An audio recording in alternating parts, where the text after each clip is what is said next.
함께 나누실 하나님의 말씀은 고린도전서 13장 4절에서 7절 말씀입니다.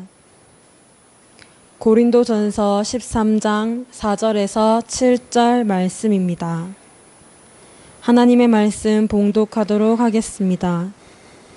사랑은 오래 참고 사랑은 온유하며 시기하지 아니하며 사랑은 자랑하지 아니하며 교만하지 아니하며 무례히 행하지 아니하며 자기의 유익을 구하지 아니하며 성내지 아니하며 악한 것을 생각하지 아니하며 불의를 기뻐하지 아니하며 진리와 함께 기뻐하고 모든 것을 참으며 모든 것을 믿으며 모든 것을 바라며 모든 것을 견디느니라.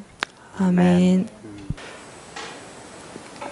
오늘 오전 예배가 너무너무 은혜스러웠습니다. 저는 우리 김주선 목사님 설교 말씀 듣고 너무너무 감동적이었고 또 큰 은혜를 받았습니다.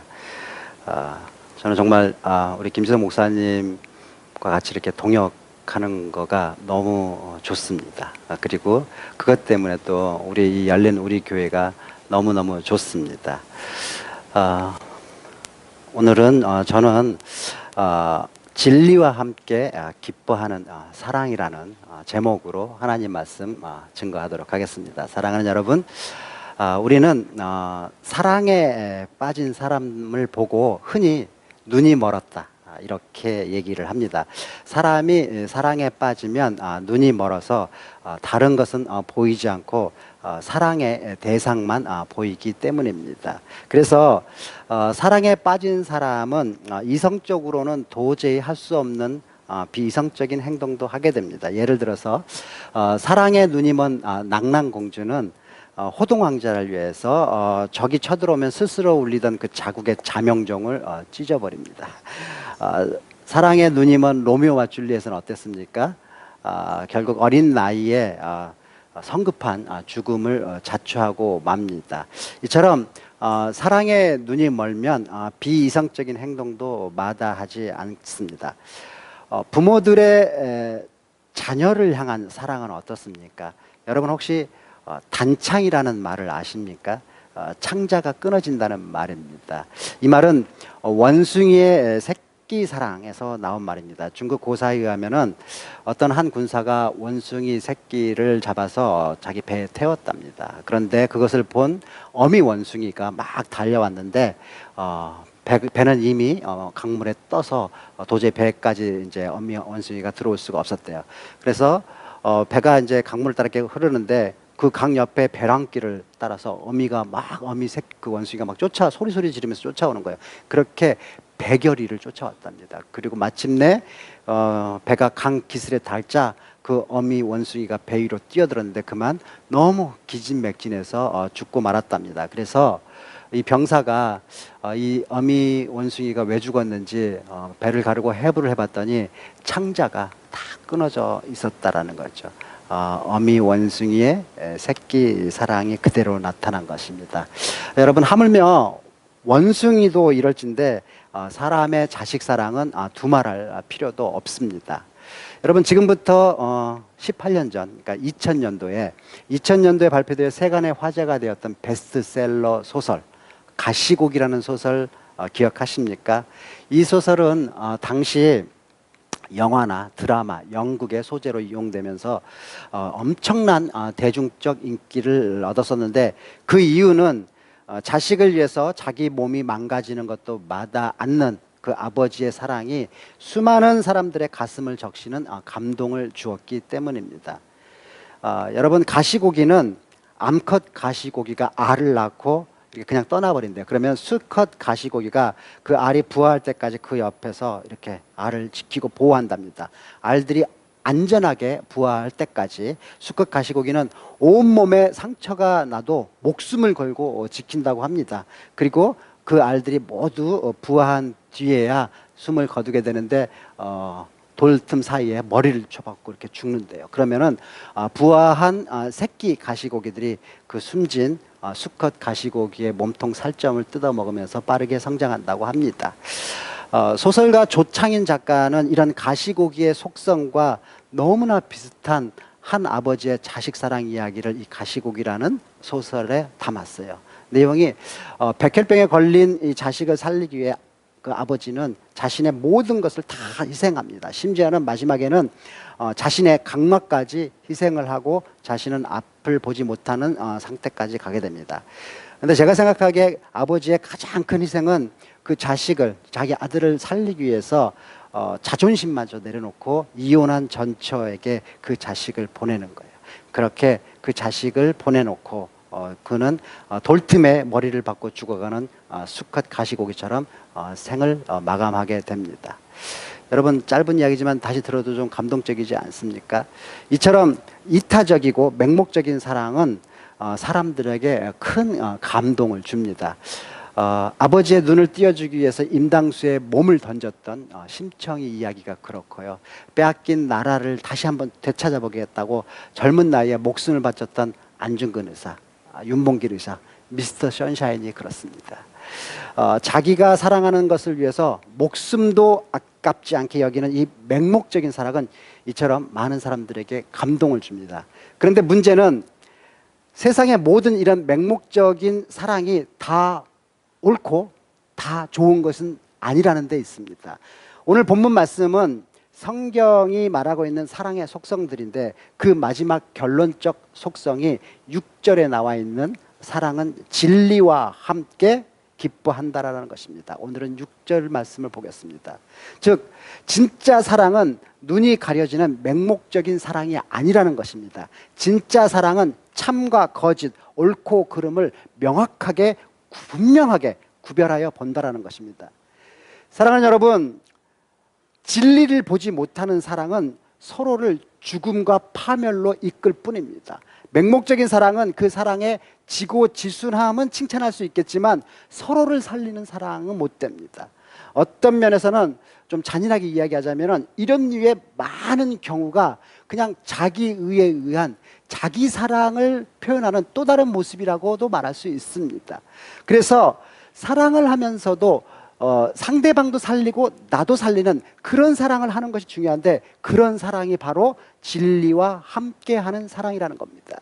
사랑하는 여러분, 우리는 왜 예수를 믿고 이렇게 교회를 이루고 또 이렇게 예배를 드리면서 신앙생활을 합니까? 이렇게 해야 천국에 갈 수 있기 때문입니까? 네, 맞습니다. 우리는 이렇게 해야지 천국에 갈 수 있습니다. 하지만 그렇다고 해서 이게 우리 신앙생활의 전적인 목적이 되고 또 목표가 되면 좀 곤란합니다. 우리가 예수를 믿고 교회를 이루고 신앙생활을 하는 것이 단지 천국에 가기 위한 어떤 자격증 같은 것을 따기 위한 그런 과정이기 때문에 그래서 이렇게 힘든 신앙생활을 진짜 참 하기 힘들지만 그런 것을 억지로 이 신앙생활을 참고 이거 견디는 거라면 그거는 결코 하나님이 원하시는 바도 아니고 그렇게 해서는 결국 천국에도 갈 수 없습니다. 기독교 신앙생활은 교회를 이루는 성도들의 만남과 교제를 통해서 서로의 인생을 이해하고 서로 섬기는 그런 사랑을 경험하고 그 사랑 속에서 앞으로 우리가 가게 될 이 천국을 미리 이 땅에서 맛보고 누리는 거예요. 따라서 이렇게 신앙생활을 통해서 하나님 안에서 성도 간의 사랑을 경험하는 것이 진짜 사랑이고 우리의 신앙생활의 또 다른 목적이 되어야 한다는 것이에요. 여러분, 지난번에 소개시켜줬던 C.S. 루이스의 이 4가지 사랑이라는 책, 이 책에 보면은 우리가 하늘나라에 가면 거기서 서로 알아볼 수 있을까요? 우리가 하늘나라에 가면 하나님의 얼굴을 알아볼 수 있을까요? 거기에 대한 확실한 실마리를 얻을 수 있습니다. C.S. 루이스가 말하는 이 4가지 사랑은 첫째, 애정입니다. affection. 둘째, 우정입니다. friendship. 그리고 남녀 간의 사랑, 에로스. 그리고 하나님의 사랑, 아가페. 여기서는 charity, 자비, 은혜입니다. 그런데 여기서 애정, 앞에서 말했던 애정, 우정, 에로스, 이거는 인간적인 사랑이고 마지막에 나온 이 자비, 은혜는 하나님의 사랑입니다. 그런데 C.S. 루이스는 애정, 우정, 에로스 이 모두가 다 하나님의 사랑과 유사성이 있다 이렇게 말합니다. 그만큼 인간적인 사랑에도 고귀함이 어느 정도 깃들어 있다라는 말이에요. 하지만 인간적인 사랑, 특히 이 맹목적인 사랑에는 악마적인 속성도 깃들 수 있어서 왜곡되고 위험할 수 있다라고 경고합니다. 그래서 C.S. 루이스는 하나님의 사랑을 경험할 수 있는, 하나님의 사랑이 들어있는 그런 인간적인 사랑을 이 땅에서 해보는 것이 무척 매우 중요하다라고 강조합니다. 여러분, C.S. 루이스는 평생을 독신으로 살다가 50대 후반에 환갑을 앞둔 나이에 그가 사랑했던 연인이었던 그 조이라는 여인이 암에 걸린 것을 알고 나서 그녀에게 청혼을 합니다. 그만큼 순수했던 이 C.S. 루이스는 그의 부인 이 조이가 죽던 그 해에 이 책 네 가지 사랑을 출간하게 되는데, 이 책의 마지막 챕터, 하나님의 사랑을 다루었던 그 체리티, 그 마지막 챕터에 이런 내용이 나옵니다. 그가 어떻게 썼냐면은, 우리가 죽어서 하늘나라에 갈 때 하는 말입니다. 뭐라 그랬냐면요, 우리는 사랑했던 이들에게 등을 돌려서 어떤 낯선 존재에게 가는 것이 아닙니다. 우리가 죽은 다음에요, 하나님의 얼굴을 뵙는 날 결코 그 얼굴이 낯설지 않을 것입니다. 왜냐하면 그분은 우리가 지상에서 만났던 모든 순수한 사랑의 경험 속에 이미 함께 계셨고, 그 경험을 만들어내고 뒷받침해 주셨으며 그 속에서 매 순간 움직이셨기 때문입니다. 여러분, 그러니까 우리가 하늘나라에 가서 서로 알아볼 수도 있고 하나님의 얼굴을 알아볼 수도 있으려면은 이 땅에서 하나님과 함께하는 사랑을 충분히 경험해 봐야 된다는 거예요. 그게 진리입니다. 하나님이신 진리와 함께하는 이 사랑을 이 땅에서 이미 미리 경험해 봐야 하는 거예요. 그게 우리가 예수를 믿고 교회를 이루고 예배를 드리고 이렇게 함께 신앙생활을 하는 근본적인 목적이어야 된다는 거예요. 그래서 오늘 본문 6절 말씀이 너무너무 중요합니다. 사랑은 불의를 기뻐하지 아니하고 진리와 함께 기뻐한다라는 이 말씀이 하나님의 속성을 설명하는 데 있어서 결론적인 내용이기 때문입니다. 진리를 벗어난 사랑은 진짜 사랑이 아니라는 말씀이에요. 여러분, C.S. 루이스의 이 네 가지 사랑을 보면은 제3장 제3장이 애정입니다. affection입니다. 그 챕터 제목이 이 애정 챕터의 마지막이 이 한 문장으로 끝납니다. 뭐라고 그랬냐면요, 신이 되어버린 사랑은 악마가 됩니다. 신이 되어버린 사랑은 악마가 됩니다. C.S. 루이스는 이 한 문장으로 인간적인 사랑이 신이 되면 얼마나 위험한지를 확실하게 경고하고 있습니다. 정말 C.S. 루이스는 천재입니다. 존경하지 않을 수가 없어요. 여러분, 하나님은 사랑이시지만 우리가 하는 이 인간적인 사랑이 하나님이 될 때는, 신이 될 때는, 즉 자식 사랑이나 나라 사랑 같은 인간적인 사랑이 우리의 우상이 되어버리면 그때는 그 사랑이 지고지순한 사랑이 아니라 악마적으로 변질될 확률이 매우 높습니다. 그 대표적인 예가 세계 제2차 세계대전 때 독일군이나 일본군이 했던 나라 사랑이에요. 자기들도 나라 사랑한다고 그렇게 해갖고 수백만을 죽인 겁니다. 얼마나 악마적으로 변한지 모릅니다. 여러분, 어떻습니까? 또 많은 부모들이 얼마나 잘못된 자기 자식 사랑을 합니까? 여러분, 자식을 너무 사랑해버리면은 진리를 제대로 보지 못하는 맹목적인 사랑이 되어버립니다. 자녀가 그래서 잘못된 성격이나 잘못된 방향으로 가고 있는데도 그거를 제대로 보지를 못합니다. 주변 사람들이 저러면 안 되는데, 저렇게 키우면 안 되는데 이렇게 해도 본인은 모릅니다. 그리고 진실을 인정하려 하지도 않습니다. 그래서 사랑이라는 이름으로 버릇없는 아이, 남을 배려하지 못하는 이기적인 아이, 폭력적이거나 아니면 자기의 세계로 빠져 만드는 그런 아이로 키우게 됩니다. 이런 극단적인 경우를 우리는 얼마 전에 최순실 사태에서 너무 잘 봤어요. 여러분, 자기에게 권력이 있고 재력이 있으면 높은 자리나 또는 돈 같은 것으로 이렇게 로비를 해서 자기 자식이 원하는 직장에 취직을 시킵니다. 뇌물을 막 써가지고 알아서 자식을 부정으로 대학에 입학시키는 뉴스 종종 나오지 않습니까? 이런 것이 바로 눈먼 사랑입니다. 타락한 인간의 맹목적인 사랑인 거예요. 남녀 간의 사랑도 마찬가지입니다. 진리와 함께 기뻐하는 사랑, 하나님이 함께하는 사랑이 되어야 되는데, 요즘은 자기의 필요를 채워주는 사랑만 하는 연인이나 부부가 넘쳐납니다. 상대방에 대해서 온전히 알고 사랑하려고 하지 않고 상대방이 가진 장점만, 유익만, 그래서 나에게 필요한 것만, 이런 것만 채우려고 합니다. 그래서 그 필요가 채워지고 나면, 또는 그 필요가 채워질 수 없다고 판단되면 더 이상 사랑하지 않게 되고 가차없이 그 사랑을 버려버리는 경우가 비일비재합니다. 악한 마귀가 인본주의, 합리주의, 포스트 모더니즘을 앞세워서 하나님의 사랑을 왜곡시킨 결과 그렇게 왜곡된 가짜 사랑, 자기 사랑을 하는 인간들이 넘쳐나는 세상이 되었기 때문입니다. 그래서 성경은 로마서 12장 9절에서 뭐라 그럽니까? 사랑에는 거짓이 없나니 악을 미워하고 선에 속하라 라고 말합니다. 무엇이 악이고 무엇이 선인지 무분별하게 만드는 이 악한 마귀의 덫에 빠져서 진짜 사랑을 모르는 거예요. 그러니까 그런 악한 마귀가 저는 덫에 빠지지 말고 진짜 사랑을 만나고 그 사랑의 힘으로 이 악한 세상을 선으로 이겨내라는 거예요. 우리가 진짜 사랑을 만나면 그렇게 선으로 악을 이겨낼 수 있다는 말입니다. 그런데 여러분, 오늘날 예수를 믿고 교회를 다니는 많은 크리스천들이 이 진짜 사랑을 만나지 못해서 가짜 사랑을 합니다. 하나님을 사랑한다고 말하지만 사실 가만히 보면은 하나님을 사랑하는 것이 아니라 하나님의 손에 든 선물을 사랑합니다.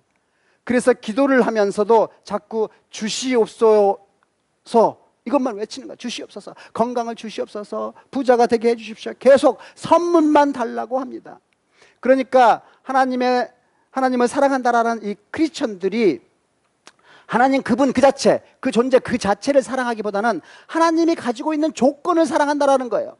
하나님이 전지전능하신 분이라서 사랑하는 거예요. 이건 마치 자기 아내가 자기 아내를 사랑하는 데 있어요. 자기 아내가 뭐 미인이라든지 아니면 돈이 많아서라든지 아니면 무슨 손재주가 많아서라든지 그래서 사랑하는 것과 다름 아니에요. 여러분, 물론 그렇게 해서 사랑하는 게 잘못됐다는 말은 아닙니다. 그러나 그런 조건이나 상황이 달라져도 그 사랑을 계속 할 수 있냐는 말입니다. 저는 이런 것을 잘 보여주는 성경적인 인물이 욥이라고 생각합니다. 여러분, 욥은 성경에 나오는 인물 중에서 가장 고난을 많이 받은 인물이에요.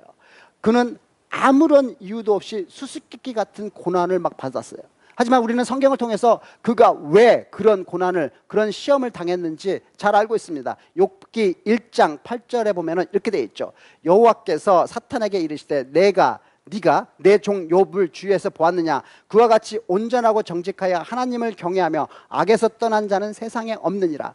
하나님이 욥을 너무너무 자랑스러워 하셨어요, 사탄에게. 그랬더니 9절에서 사탄이 뭐라 합니까? 사탄이 여호와께서 대답하여 이르되 욥이 어찌 까닭없이 하나님을 경외하려까? 10절, 주께서 그와 그의 집과 그의 모든 소유물을 울타리로 두르심 때문이 아니니까. 주께서 그의 손으로 하는 바를 복되게 하사 그의 소유물이 땅에 넘치게 하셨으니이다. 11절, 이제 주의 손을 펴서 그의 모든 소유물을 치소서. 그리하면 틀림없이 주를 향하여 욕하지 않겠나이까. 지금 사탄이 하나님께 뭐라 그럽니까? 하나님께서 욥이 지금도 하나님을 경외하고 악에서 떠난 자가 욥만한 사람이 없다 이렇게 칭찬하시는데, 그건 하나님께서 그에게 주신 선물 때문에 그런 겁니다. 만약 하나님이 그에게 베풀어 주신 그 선물을 모두 거두어 드린다면 욥도 틀림없이 하나님을 욕할 것입니다. 지금 사탄이 그렇게 말하는 거예요. 사랑하는 여러분, 이 사탄의 이 질문, 이거 오늘 우리에게 한번 똑같이 적용해 봐야 됩니다.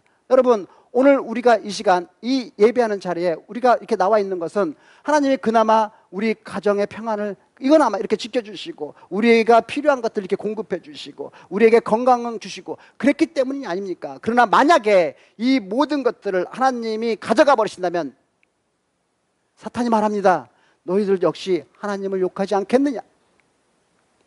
여러분, 어떻습니까? 아니라고 자신 있게 말할 수 있습니까? 나는 하나님이 주시는 선물에 관심이 있어서 이렇게 예배드리는 거 아니다. 하나님이 내 인생의 주관자 되시는 나야 하나님이시기 때문에 예배드린다. 설령 지금 내가 가지고 있는 것들, 심지어 그것이 나의 자식이라든지 재산이든지 그거 다 거두어간다 하실지라도 나는 하나님께 예배드릴 것이다. 여러분, 이렇게 말씀하실 수 있습니까? 사랑하는 여러분, 저는 오늘 열린 우리 교회 성도 여러분 모두가 다 각자 자기 신앙을 한번 점검해 보시길 권면합니다. 혹시 내가 주님을 섬긴다고 하면서도 나도 모르게 주님과 상관없이 내 유익만 구하는 그런 신앙생활을 하고 있었던 건 아닌지 한번 체크해 보시길 바랍니다. 사랑하는 여러분, 그런 점에서 오늘 본문에 사랑은 진리와 함께 기뻐한다라는 이 말씀의 뜻이 아주 의미심장합니다. 사랑은 진리와 함께 기뻐한다라는 이 말씀을 영어 성경에 보면은 rejoices with the truth 이렇게 돼 있어요. 이렇게 번역되어 있습니다. 그러니까 사랑은 진리와 함께 기뻐하는데 다른 사람들과 함께 더불어 기뻐한다라는 의미입니다. 여러분, 이 말은 사랑은 진리를 기뻐하는 사람들과 함께 기뻐한다라는 뜻입니다. 혼자서 기뻐하는 것이 아니라 진리를 기뻐하는 사람들과 함께 기뻐하는 것입니다. 그래서 어떤 영어 성경에는 이것을 진리와 함께 노래한다 이렇게 번역되어 있기도 합니다. 우리가 기뻐하면 노래를 부르듯이 진리를 아는 자들과 함께 같이 노래를 부르는 것, 그것이 사랑이라는 것이에요. 이렇게 진리와 함께 기뻐하는 사랑은 두 가지의 의미를 가지고 있습니다. 먼저 진리와 함께 기뻐하는 사랑은 아파도 기뻐하는 사랑입니다. 왜 갑자기 아프다는 말이 나오냐면요, 진리는 들을 때 아프기 때문이에요. 여러분, 진리의 말씀이 우리에게 선포될 때 모든 사람들이 그 말씀에 찔려서 아픕니다. 그래서 사람들은 진리 앞에 서는 것을 두려워합니다. 히브리서 4장 12절 말씀입니다. 뭐라고 되어 있습니까? 하나님의 말씀은 살아있고 활력이 있어 좌우의 날선 어떤 검보다도 예리하여 혼과 영과 및 관절과 골수를 찔러 쪼개기까지 하며 또 마음의 생각과 뜻을 판단하나니. 여러분, 이 말씀은 단순히 문학적 표현이 아닙니다. 실제 하나님의 진리의 말씀은 양날이 선 검과 같이 우리의 환부를 찔러 병든 마음을 수술하고 썩어가는 부분을 도려냅니다. 말씀이 영적 수술을 하는 겁니다. 그래서 하나님의 말씀이 우리를 찌를 때 우리는 아픈 거예요. 그래서 여러분, 우리가 말씀을 듣고 은혜를 받았다 이렇게 말할 때 한번 가만히 생각해 보면은 우리가 그 말씀에 찔린 거예요. 그 말씀의 칼날에 우리의 아픈 상처가 도려내어지고 시원하게 치료되었을 때 우리는 은혜 받았다라고 표현하는 겁니다. 그렇게 진리는 여러분 아픈 거예요. 나의 이 병든 마음의 상처를 수술하기 때문에 진리의 말씀을 들을 때 우리는 모두 다 아픈 거예요. 그렇지만 우리가 왜 그 진리를 기쁘게 여기느냐면은 그 수술이 나를 죽이는 수술이 아니라 나를 살리는 수술이기 때문이에요. 여러분, 우리가 큰 수술을 받은 환자에게 뭐라고 의사가 얘기해 주는 것이 기쁜 소식이겠습니까? 하나도 안 아팠죠? 그랬을 거예요. 수술을 하지 못하고 그냥 덮었거든요. 그러면 그게 기쁜 소식이 되겠습니까? 아니죠. 10시간, 12시간 수술을 했지만 수술 잘 됐어요. 많이 아프죠? 아플 거예요. 그렇지만 수술 아주 잘 됐습니다. 이제 곧 나을 거예요. 이런 말이 기쁜 소식 아니겠습니까? 그렇죠? 아팠지만 내가 나을 것이고 회복될 것이라고 믿기 때문에 그 아픈 거, 그것도 기쁘게 여길 수 있다라는 말입니다. 여러분, 예전에 아이들이 이렇게 몸에 종기가 나잖아요. 누렇게 종기가 나면은 엄마들이 그 고름을 이렇게 짜줬습니다. 누렇게 이렇게 골마가는 것을 그냥 손톱으로 인정사정 보지 않고 꽉 눌러서 짰습니다. 그런데 있잖아요, 고름만 이렇게 짜내는 것으로 끝내지 않아요. 피가 나올 때까지, 빨간 피가 나올 때까지 꽉 짭니다. 그러면은 애는 그냥 울고 불고 막 죽겠다고 난리를 치는데도 그 착한 엄마가 모질게도 끝까지 다 짭니다. 다 짜고 어떻게 합니까? 이명래 고약을 딱 붙여줍니다. 생각나십니까? 그런데 여러분, 왜 그 착한 엄마가 죽겠다고 우는 아이를 끝까지 그냥 고름을 막 짜고 그 고약을 붙여줍니까? 왜 그렇습니까? 그렇게 해야 확실히 낫기 때문이에요. 그러니까 아파도 기쁘게 참으라는 거예요. 나을 거니까, 확실히 나을 거니까. 그런 의미에서 우리 주님이 왜 그 아픈 십자가를 기쁘게 감당하셨는지 이해가 됩니다. 히브리서 12장 2절 말씀입니다. 믿음의 주여 또 온전하게 하신 예수를 바라보자. 그는 그 앞에 있는 기쁨을 위하여 십자가를 참으사 부끄러움을 개의치 아니하시더니 하나님 보좌 우편에 앉으셨느니라. 사랑하는 여러분, 우리 주님이 지셨던 십자가 당시에 가장 고통스럽게 사람을 사형시키던 사형틀이었어요. 오늘날 사형은 안락사를 기본으로 합니다. 고통 없이 사형시키는 거예요. 하지만 당시 십자가는 가급적 오랫동안 생명이 끊어지지 않게 최대의 고통을 주면서 서서히 사람을 죽이기 위해서 고안된 악랄한 사형 방법이었습니다. 그런데 그 지상 최고의 고통의 십자가를 우리 주님은 기쁘게 참아내셨어요.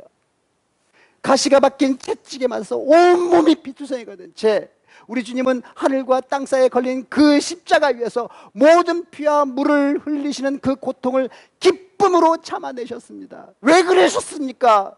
그렇게 하셔야 나와 여러분이 죄로부터 치료를 받고 새 생명을 얻고 나을 것이니까. 그래야 그래서 우리가 아파야 될 그 아픔의 자리에서 그 아픔을 기쁘게 대신 감당하신 거예요.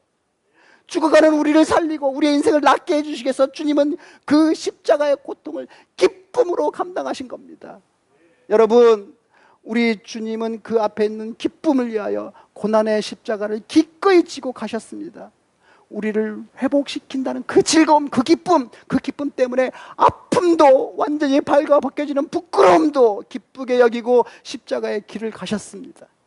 그 십자가의 길이 오늘날 우리 기독교가 추구하는 길입니다. 이제 그 길이 우리의 길이 되어야 될 것입니다. 사랑하는 여러분, 진리와 함께 기뻐한다는 것의 두 번째 의미는 함께 기쁨을 공유한다는 거예요. 여러분, 우리가 슬픈 일을 당하면 혼자 있고 싶어지지만 기쁜 일이 생기면 많은 사람들과 함께 나누고 싶습니다. 슬픔은 배타적이지만 기쁨은 확산적이기 때문이에요. 여러분, 사람이 슬픈 일을 당하고 힘든 일을 당하면 혼자 있고 싶어집니다. 가만히 생각해 보세요. 여러분, 어떤 어렵거나 고통스러운 일이 당하면은 누구나 다 혼자 있고 싶어져요. 왜 그러냐면 슬픈 일이나 고통스러운 일이라는 것이 근본적으로 개인적이고 배타적이기 때문이에요. 아무리 여러분들이 자식들을 또는 배우자를 사랑한다고 해도 그들의 아픔을 내가 그 아픔 절반을 딱 잘라가지고 대신 아파줄 수는 없어요. 우리 자식들이 막 수술을 받으면서 아파해도 여러분이 대신 수술을 받아줄 수는 없는 거예요. 그래서 이 슬픔과 고통은 근본적으로 배타적이고 개인적입니다. 그래서 우리의 삶에 이런 슬픔이나 고통스러운 일이 찾아오면 누구나 다 우리는 혼자 있고 싶어져요. 하지만 반면에 우리에게 기쁜 일이 생기면, 즐거운 일이 생기면 거의 본능적으로 이 기쁨을 나누고 싶은 사람을 찾습니다. 하다못해 맛있는 음식을 먹게 되면 자기가 사랑하는 사람이 머릿속에 탁 떠올라요. 그 사랑하는 사람과 같이 이 맛있는 음식을 나누고 싶어지는 거예요. 또 아주 멋진 광경이나 또는 이런 풍경, 이런 풍경을 봐도 자기가 좋아하는 사람과 같이 보고 싶어 합니다. 그렇지 않습니까? 막 그러고 싶다라는 눈빛인데, 그렇죠? 맞죠? 그렇습니다. 그래서 그 기쁨을 나누고 공유하면은 어떤 효과가 나타나냐면은 그 기쁨이 배가 됩니다. 내가 맛있는 것을 먹을거나 또는 좋은 것을 보았을 때 누리는 기쁨을 남들하고, 내가 사랑하는 사람하고 공유하면 그 기쁨이 2배, 4배, 8배 이렇게 기하급수적으로 늘어납니다. 우리 조일재 집사님께서 고봉빈 김밥을 드시고 나서 그게 얼마나 맛있었는지 우리랑 같이 꼭 먹고 싶어서, 그래서 계속 이렇게 말씀하시잖아요. 다 그런 이유 때문이에요. 그리고 제가요 몇 년 전에 터키에 학회 때 갔었다가 학회 끝나고 나서 그 터키 일대를 이렇게 여행을 했는데 너무너무 좋았어요. 너무너무 환상적이에요. 그래서 꼭 우리 교회 이 성도분들하고 다시 한번 꼭 한번 같이 가고 싶어요. 그때 제가 느꼈던 그 감동과 기쁨을 나누고 싶은 거예요. 여러분, 이렇게 자기가 느꼈던 기쁨을 공유하고 나눠서 그것을 나눈 사람들로부터 너무 고맙다고, 나는 이렇게 고봉민 김밥이 맛있는 줄 몰랐다고, 터키가 이렇게, 소아시아가 이런 줄 너무너무 아름답다, 뭐 이렇게 같이 와줘서 고맙다, 이런 말 하면 어떻게 됩니까? 내가 권했던 내 기쁨이 2배, 4배, 8배로 막 커집니다. 여러분, 그 마음이 어떤지 아시겠죠? 사랑하는 여러분, 진리와 함께 기뻐하고 같이 이 기쁨을 공유하면 나의 기쁨이 배가가 됩니다. 그리고 이렇게 기쁨이 배가 되면은 내 안에 엄청난 에너지가 생성됩니다. 그리고 이게 이 고단한 힘든 이 삶을 이겨내는 진짜 능력이 되고 진짜 힘이 됩니다. 악한 세상을 그리스도의 선으로 이겨낼 수 있는 에너지가 폭발적으로 형성되는 거예요.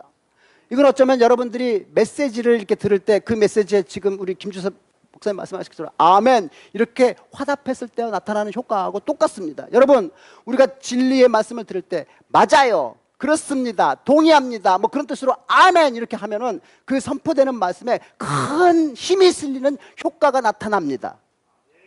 저도 김주섭 목사님이 제가 메시지 이렇게 전할 때 뒤에서 아멘 이렇게 화답할 때마다 얼마나 큰 이렇게 힘을 받는지 몰라요. 정말 아멘의 힘과 능력이 막 팍팍팍 느껴집니다. 그래서 아멘 이렇게 하면은 나도 모르게 그 다음에 선포되는 말이 목소리 커지잖아요.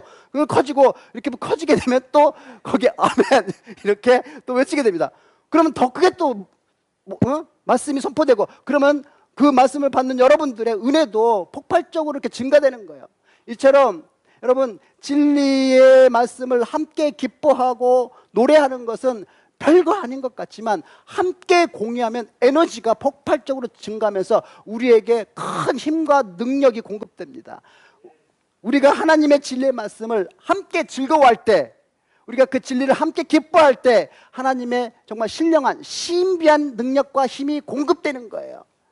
사랑하는 여러분, 이거는 우리가 찬양할 때도 마찬가지입니다. 우리가 찬양 인도자를 따라서 찬양을 부르다 보면 우리에게 많은 유익이 오는 것을 우리가 느낍니다. 우리가 압니다. 여러분 합창을 할 때요, 곡이 어려울수록 자기 뒤에서 이렇게 부르는 사람이 음정이 노래를 잘해가지고 정확한 음으로 크게 콱콱 불러주면은 앞에 있는 나는 노래가 아주 쉬워집니다. 무척 쉬워집니다. 그래서 아주 훌륭한 지휘자일수록 노래 잘하는 사람 앞에 아주 저같이 못하는 사람을 이렇게 딱 세워요. 그런데요, 뒤에서 이렇게 정확하게 노래를 막 불러주는 거를 앞에서 저처럼 노래 못하는 사람이 이렇게 따라 부르다 보면 내가 무슨 착각에 빠지냐면요, 나도 노래를 잘한다라는 그런 착각에 빠져요. 근데 진짜 재미있는 것은 그렇게 자꾸만 뒤에서 잘 불러주는 거를 따라 부르다 보면은 내 실력이 진짜로 는다는 거예요. 그리고요, 시간이 지나면 지날수록 진짜 내가 노래를 잘하는 사람이 됩니다. 이게 노래를 따라 부르는 사람이 얻는 유익이에요. 그러니까 우리가 진리를 따라 노래를 자꾸 부르다 보면은 그 노래를 부르는 실력이 는다는 말이에요.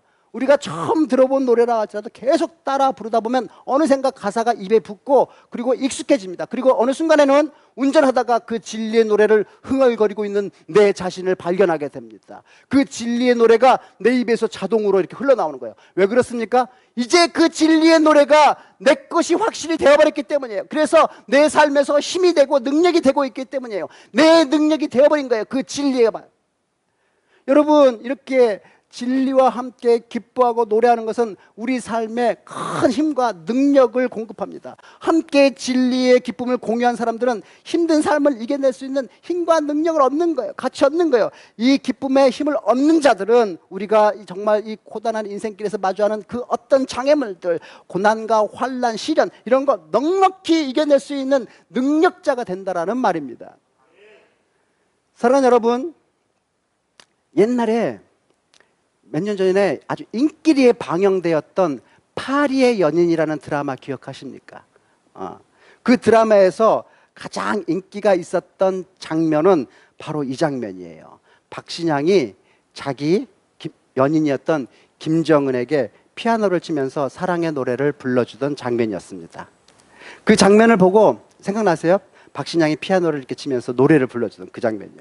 그 장면을 보고 많은 자매들이 엄청난 감동을 받았고, 반면에 많은 청년들은 자괴감에 빠져야만 했어요. 그래서 그 드라마가 공전의 히트를 치고 난 다음에 얼마나 많은 남자들이 노래학원에 등록했는지 모른다 그래요. 그리고 여러분, 그 전까지만 해도 결혼식에서 신부에게 예식 중에 신랑이 신부에게 노래를 불러주는 경우가 거의 없었는데, 그 드라마가 끝나고 난 다음에 신랑이 신부에게 노래 불러주는 게 무슨 유행처럼 누구 다 에브리바디가 막 이렇게 신랑이 신부에게 노래를 불러주기 시작했답니다. 여러분, 한번 생각해 보세요. 사랑하는 남자가 피아노를 치면서 노래를 불러주면 그 노래를 듣는 여인 중에서 감격하지 않을 여인이 어디 있겠습니까? 그죠? 안 들어보셨어요? 안 들어보셨어요? 정말 눈물을 흘리면서 그 노래를 속으로 막 따라 부르면서 이런 닭가를 부르겠죠. 아, 고마워요. 정말 고마워요. 내가 당신에게 그런 사람이었습니까? 나도 당신 사랑합니다. 뭐 이렇게 뭐 닭가를 부르겠죠. 그런데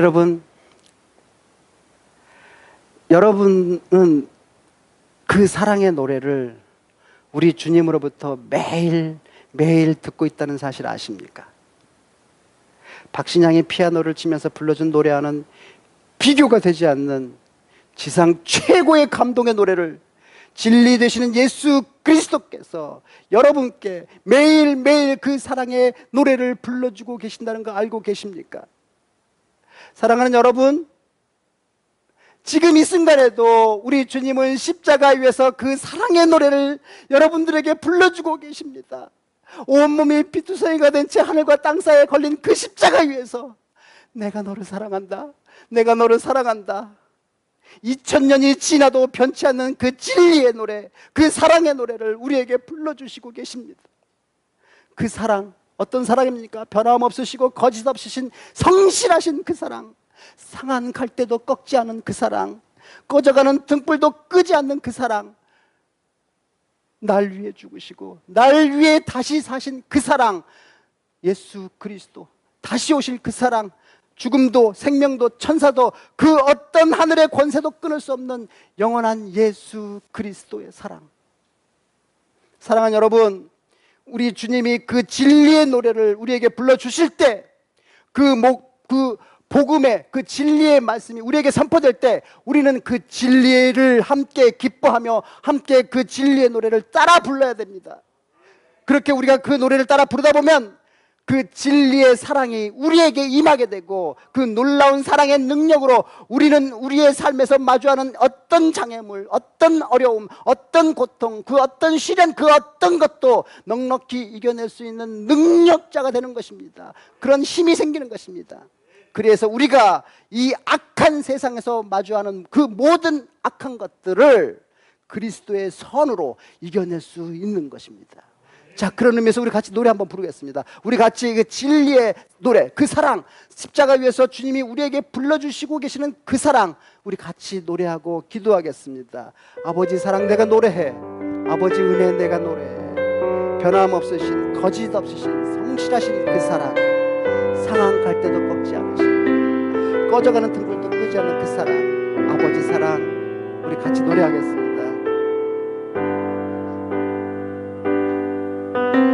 아버지 사랑 내가 노래해, 아버지 은혜 내가 노래해. 그 사랑 변함없으신 거짓 없으신 성실하신 그 사랑, 상한 갈대 꺾지 않으시는, 상한 갈대 꺾지 않으시는, 꺼져가는 등불 끄지 않는, 꺼져가는 등불 끄지 않는 그 사랑, 그 사랑 변함없으신 거짓 없으신 성실하신 그 사랑,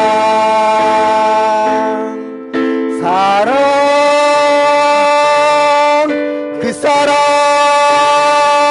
날 위해 죽으신, 날 위해 다시 사신 예수 그리스도, 다시 오실 그 사랑, 죽음도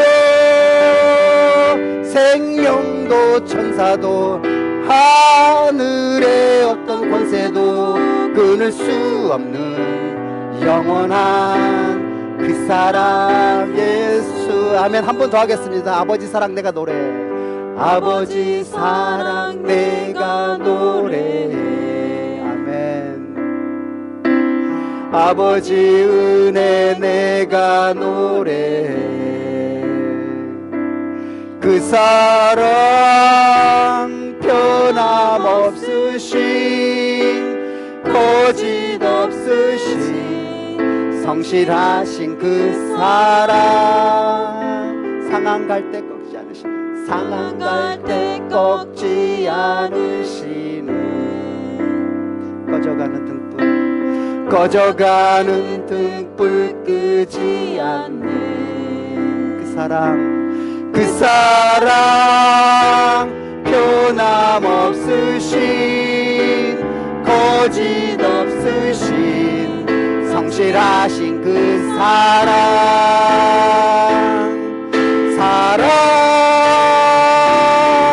그 사랑,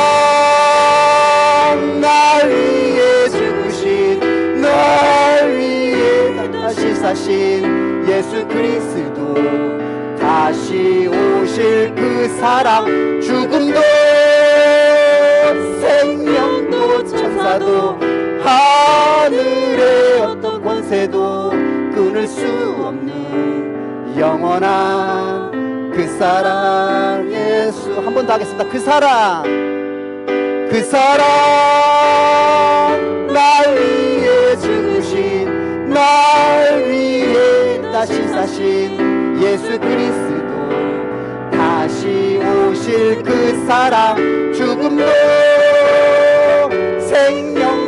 천사도 하늘의 어떤 권세도 끊을 수 없는 영원한 그 사랑 예수. 아멘. 아멘. 사랑하는 여러분, 기도하겠습니다. 여러분, 주님은 오늘도 십자가 위에서 우리를 위해 노래를 불러주시고 계십니다. 변함없으시고 거짓 없으신 성실하신 그 사랑을 노래하십니다. 상한 갈 때도 꺾지 않으시는 그 사랑, 꺼져가는 등불도 끄지 않으시는 그 사랑을 우리에게 지금 이 순간도 보내시고 계십니다. 여러분, 그 사랑은 날 위해 죽으시고 날 위해 다시 사신 사랑입니다. 그 예수 그리스도의 사랑은 다시 오실 사랑이고, 죽음도 생명도 천사도 하늘의 그 어떤 권세도 끊을 수 없는 영원한 사랑입니다. 그런데 여러분, 우리가 그 예수 그리스도의 사랑을 자꾸 노래하다 부르다 보면은 성경이 오늘 말씀하십니다. 그 진리의 말씀을 우리가 함께 기뻐하면 그 진리가 우리에게 임하고 그 사랑의 힘과 능력이 우리에게 공급된다라고 말합니다. 그러면 우리는 그 놀라운 진리의 기쁨과 사랑의 능력으로 이 고단한 인생길에서 마주하는 그 어떤 어려움과 장애물과 고통과 시련도 넉넉히 이겨낼 수 있는 힘이 생긴다, 이렇게 말합니다. 그래서 우리가 이 약한 세상을 그리스도의 선으로 완전히 이겨낼 수 있다라고 이렇게 성경은 말합니다. 그러니 여러분, 우리 이 시간 함께 기도하겠습니다. 온몸이 빛두성이가 된 채 십자가 위에서 우리를 사랑하신다고 노래하시는 그 예수님 감사합니다. 이제 우리가 그 아버지 사랑 노래하겠습니다. 주님의 그 은혜 노래하겠습니다. 그 진리를 우리가 함께 기뻐하겠습니다. 주님, 그 진리의 말씀이 우리에게 들어오면 우리가 비록 아플지라도 이제 열린 우리 교회 성도들 모두 다 함께 기뻐하겠습니다. 그 진리의 말씀이 우리를 죽이는 말씀이 아니라 살리는 말씀인 줄 믿습니다. 주님, 오늘 이 시간 우리의 이 병든 마음을 진리의 말씀으로 치료하여 주시옵소서. 우리를 살려 주시옵소서. 우리가 말씀 앞에 두려워하지 않고 서겠습니다. 주님, 우리를 진리의 사랑으로 고쳐 주시옵소서. 우리를 진짜 사랑을 할 줄 아는 참사랑의 사람으로 고쳐 주시옵소서. 우리 다 같이 그렇게 기도하고 나가겠습니다. 같이 기도하겠습니다. 하나님 아버지, 감사합니다. 진리와 사랑의 하나님 아버지, 오늘도 우리 예배에 임재하시면서 그 진리의 말씀으로 우리를 만져주시고 당신이 우리를 얼마나 사랑하신지 다시 한번 깨닫게 해주시니 감사합니다. 하나님 아버지, 주님께서 십자가 위에서 우리를 향해서 불러주신 그 사랑의 노래, 정말 그 사랑은 변함없고 거짓없는 사랑이고 상황할 때도 껄지 않으시는 그 사랑임을 우리가 압니다. 꺼져가는 등불도 끄지 않으시는 그 사랑, 오늘 우리가 다시 한번 느끼게 해주시니 감사합니다. 주님, 우리가 오늘도 정말 이렇게 힘겨운 세상을 서로를 이겨내며 살아가는 유일한 근거는 당신의 사랑, 십자가 보혈의 사랑에 있음에 우리 고백합니다. 십자가 위에서 나를 위해서 모든 피와 물을 흘려주신 그 십자가 사랑만이 오늘 우리가 이 고단한 인생에서 만나는 모든 삶의 어려움들을 이겨낼 수 있는 힘이자 능력이고 그 진리입니다. 주님, 이제 우리가 그 진리를 함께 기뻐하겠습니다. 열린 우리 성도 모두가 그 진리의 노래를 따라 부를 것을 결단하고 나아갑니다. 우리가 예수를 믿고 교회를 이루고 이렇게 신앙생활하는 목적이 단지 천국 가기 위한 것이 아니라 함께 진리의 노래를 부르면서 서로 사랑하는 경험을 이 땅에서 충분히 하기 위함을 우리가 오늘 깨달았습니다. 그래야니 주님, 우리 진리와 함께 이 기뻐하는 사랑하면서 우리가 이 교회를 세워나갈 수 있도록 주여 우리를 붙들어 주시옵소서. 열린 우리 교회 하나님 아버지, 주님 피로 사신 이 교회를 주님 지켜주시옵소서. 사랑하는 하나님 아버지, 우리 교회를 불쌍히 여겨주시옵소서. 우리 열린 교회 성도 한 사람 한 사람 하나님 아버지 붙들어 주시옵소서. 우리들이 세상에 처한 문제들 모두 다 해결하여 주시옵소서. 우리 부부연 장로님 주님 붙들어 주시옵소서. 저 가정을 붙들어 주시옵소서. 하나님 아버지, 오늘 이 자리에 나오지 않은 그 성도 한 사람 한 사람 그 마음을 어루만져주시고 세상에서 받는 그 마음의 상처가 있다면 만져주시고 어루만져주시고 치유하여 주시옵소서. 또 이 앞으로 복의 복을 도하여 주시옵소서. 우리가 이 열린 우리 통해서 하나님의 진실한 사랑을 알게 하시옵시고 그 사랑을 통해서 우리가 이 삶을 이겨내는 그런 능력을 갖게 하여 주시옵소서. 진리와 사랑의 하나님 아버지, 오늘도 우리 예배에 임재하시면서 진리의 말씀으로 우리를 만져주시고 당신이 우리를 얼마나 사랑하시는지 우리가 피부로 느끼고 깨닫게 해주시니 감사합니다. 십자가 위에서 우리를 향해 불러주시는 그 사랑의 노래, 변함없고 거짓없는 사랑, 상한 갈 때도 꺾지 않으시는 그 사랑, 꺼져가는 등불도 끄지 않으시는 그 사랑, 우리가 오늘 다시 한번 알게 하시니 감사합니다. 주님, 우리가 오늘도 이 힘겨운 세상을 선으로 이겨내며 살아가는 유일한 근거는 오직 당신의 사랑에 있음을 고백합니다. 십자가 위에서 모든 피와 물을 흘려주신 그 십자가 사랑만이 오늘 우리가 이 고단한 인생길에서 마주하는 어려움, 고난, 고통, 시련들을 이겨낼 수 있는 힘이자 능력입니다. 그게 진리입니다. 주님, 이제 우리가 그 진리를 우리 교회에 함께 기뻐하겠습니다. 열린 우리 교회 성도 모두가 그 진리의 노래를 함께 따라 부르겠습니다. 우리가 예수를 믿고 교회를 이루고 신앙생활을 하는 목적이 단지 천국 가기 위함만이 아니라 함께 진리의 노래를 부르면서 서로를 사랑하는 경험을 이 땅에서 하기 위함임을 우리가 고백합니다. 그리하니 주님, 우리가 진리와 함께 기뻐하는 사랑, 그 진짜 사랑을 잘 할 수 있도록 주님 인도하여 주시옵소서. 이제 우리가 비록 진리의 말씀이 아플지라도 그 진리의 말씀 앞에 당당히 서겠습니다. 우리를 죽이는 말씀이 아니라 그 말씀이 우리를 살리는 말씀인 줄 믿고 두려움 없이 그 말씀 앞에 서겠습니다. 그러니 주님, 우리의 병든 마음을 진리의 말씀으로 치료하여 주시옵소서. 사랑하는 하나님, 우리를 살려 주시옵소서. 오늘도 우리는 이렇게 진리이신 하나님 앞에 나와 사랑과 긍휼을 간구하며 이렇게 무릎을 꿇었습니다. 주님, 우리의 아픈 마음과 상처 어루만져 주시옵소서. 우리의 기도를 들어 주시옵소서. 지난 한 주간 우리가 세상에서 받았던 아프고 상하고 찢겨진 그 마음 모두 그대로 가지고 와서 이렇게 하나님 앞에 내려놓습니다.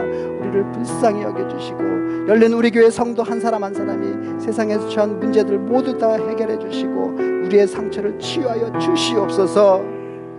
주님께서 피로 사신 이 열린 우리 교회를 늘 보살펴 주시고 교회를 이루는 성도 한 사람 한 사람마다 이번 주간도 은혜와 복을 더하여 주시옵소서. 성령 하나님, 그리 하실 줄 믿습니다. 우리와 함께 해주실 줄 믿습니다. 이 모든 말씀 우리를 살리기 위해서 기쁨으로 십자가 지신 예수 그리스도 이름으로 기도드립니다. 아멘.